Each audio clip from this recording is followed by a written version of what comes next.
se mentiu no governo que nos ia baixar impostos, se mentiu no governo que nos ia dar médico de família, se mentiram em tudo, o que é que nos leva a crer que não é mais um mentiroso do Partido Socialista a candidatar-se ao cargo de Primeiro-Ministro? Proponemos na Assembleia da República que todos aqueles que, sendo ministros ou secretários de Estado, tenham, em nome do Estado, feito negócios com empresas, que nunca mais na vida possam ir trabalhar para essas empresas. Que todos os políticos condenados por corrupção fiquem impedidos para sempre de exercer cargos públicos no nosso país. Sei que muitos acham que isto é retrógrado, mas eu não sei que retrógrado é um país que prefere ter os bandidos na cadeia e aqueles que fazem pela lei e pela justiça a serem dignamente remunerados. Eu não sei que país é aquele que prefere ter ex-primeiros ministros à espera de ser julgados há 10 anos, passeando-se com o nosso dinheiro, enquanto magistrados, polícias e outros que trabalham pela lei são cada vez mais maltratados. O país de Portugal se torna hoje melhor ser delinquente do que estar do lado da justiça e da lei.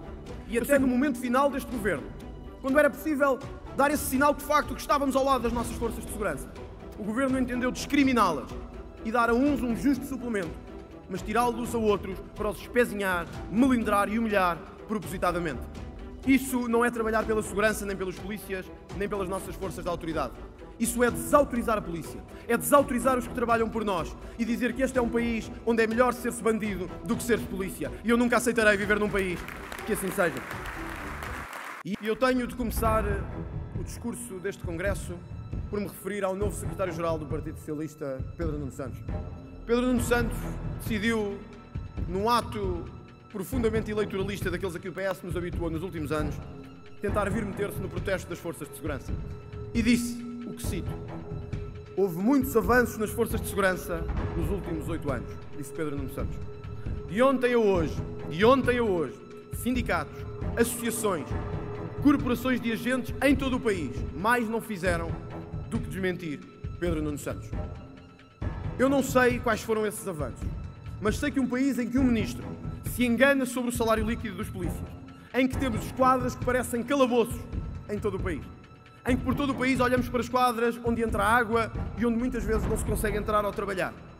Um país em que os polícias se suicidam a um ritmo assustador e que só isso devia merecer a nossa homenagem, em vez de fazermos com isso propaganda política à beira das eleições. E até no momento final deste governo, quando era possível dar esse sinal de facto que estávamos ao lado das nossas forças de segurança, o governo entendeu discriminá-las e dar a uns um justo suplemento, mas tirá-los a outros para os espezinhar, melindrar e humilhar propositadamente. Isso não é trabalhar pela segurança, nem pelos polícias, nem pelas nossas forças de autoridade. Isso é desautorizar a polícia, é desautorizar os que trabalham por nós e dizer que este é um país onde é melhor ser-se bandido do que ser-se polícia. E eu nunca aceitarei viver num país que assim seja.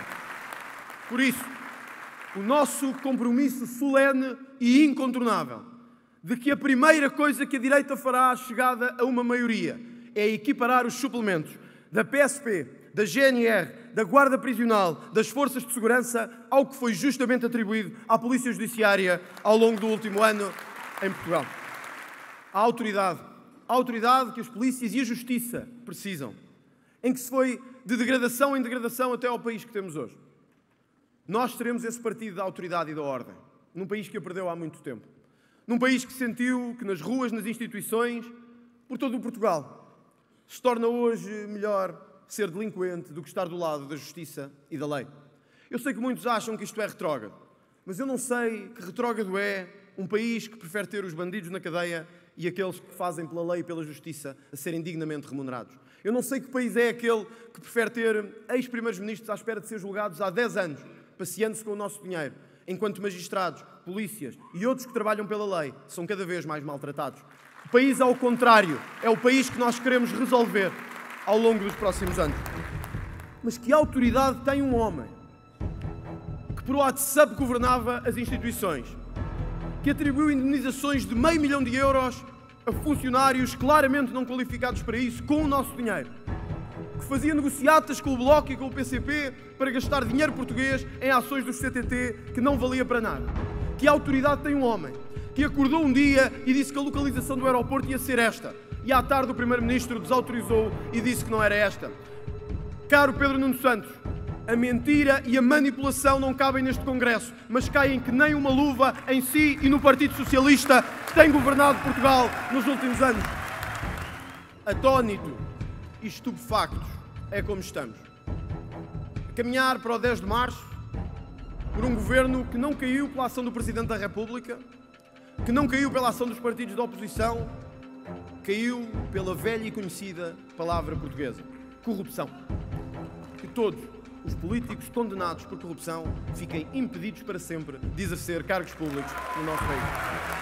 Procuremos na Assembleia da República que todos aqueles que, sendo ministros ou secretários de Estado, tenham, em nome do Estado, feito negócios com empresas, que nunca mais na vida possam ir trabalhar para essas empresas. Sim, porque eu não aceito viver num país em que quem adjudica uma ponte vai trabalhar para a direção da empresa dessa ponte um ano depois.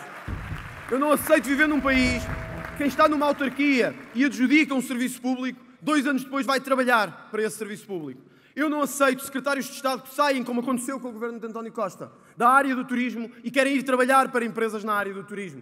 Isto, meus amigos, não é inconstitucional nem é radical. O que está a acontecer é simplesmente uma vergonha que nos devia envergonhar a todos neste país daquilo que construímos nos últimos anos.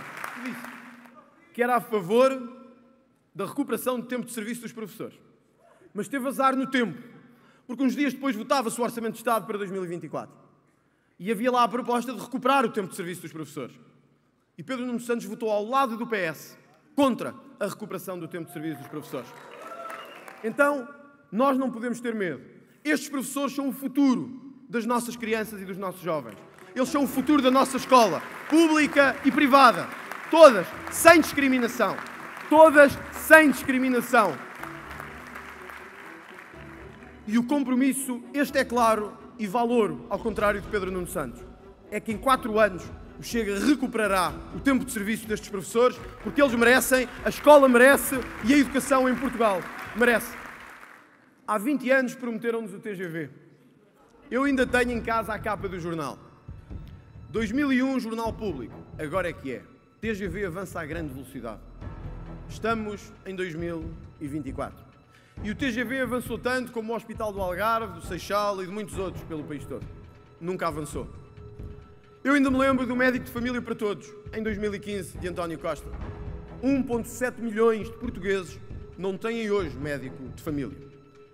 Eu ainda me lembro do vamos baixar os impostos e dar às famílias e às empresas um país competitivo para viver. Hoje, Portugal é o 9º país da OCDE, o 9º com maior carga fiscal sobre o trabalho. O 9º país da OCDE com maior carga fiscal sobre o trabalho.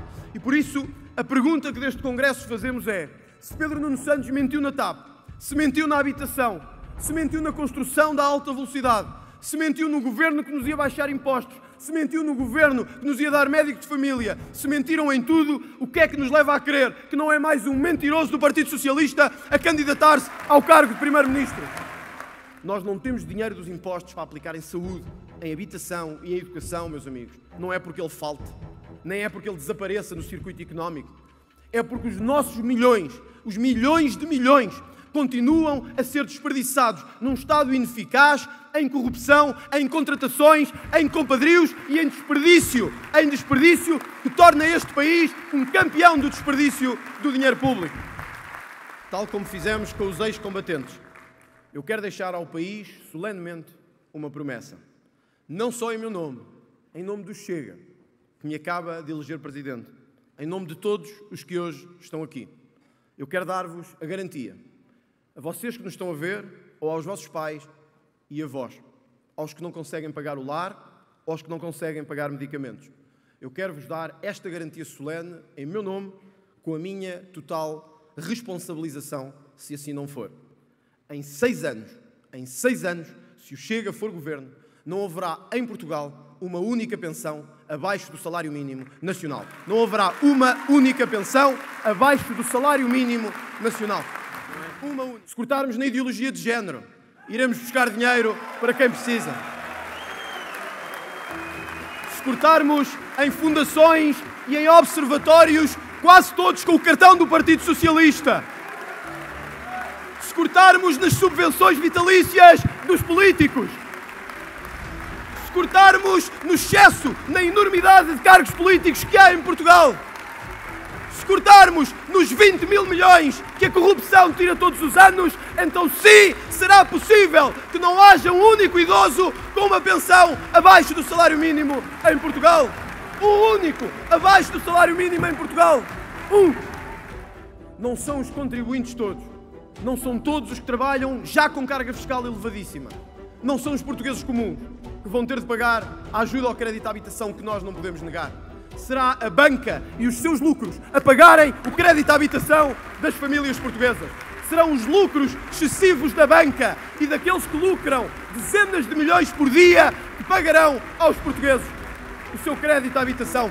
Eu quero dizer ao país ao que venho. Se vencermos as eleições de 10 de março, o Chega vai reverter a extinção do CEF levada a cabo pelo Partido Socialista. E vamos reverter esta lei da nacionalidade para que ninguém, sublinho e assumo, para que ninguém possa entrar, estar ou ser português sem saber falar a língua e conhecer a cultura portuguesa. Eu quero deixar um compromisso solene, em nome deste partido e do país, que do dia 1 do nosso governo, a fiscalização à subsídio à dependência vai ser uma realidade em Portugal. Vai ser uma realidade em Portugal. Claro, todos os anos, quem está em casa e trabalha e sente a dificuldade com tantos impostos sobre ele, sobre a sua família, e chega ao fim do mês e dizem-lhe metade vai para aqui, mais um terço vem para aqui e outro bocadinho ainda tem que ser dado ao governo. Não, não é para a saúde, não é para a habitação, não é para a alta velocidade. É para continuar a sustentar uma classe que vota no PS e por isso eles vão continuar a dar subsídios, atrás de subsídios, a toda a gente em Portugal. Eu não vou dizer que não venho ao que venho. Eu venho e eu quero dizer na cara, quero dizer aqui, aos milhares, aos centenas de milhares de subsídio-dependentes por este país todo. Quero-vos dizer na cara, só terão se verdadeiramente precisarem, porque senão trabalhem como toda a gente tem que trabalhar em Portugal. Este é o momento por que tanto esperamos e é o momento pelo qual agora temos que lutar. Eu estou preparado para ser Primeiro-Ministro de Portugal.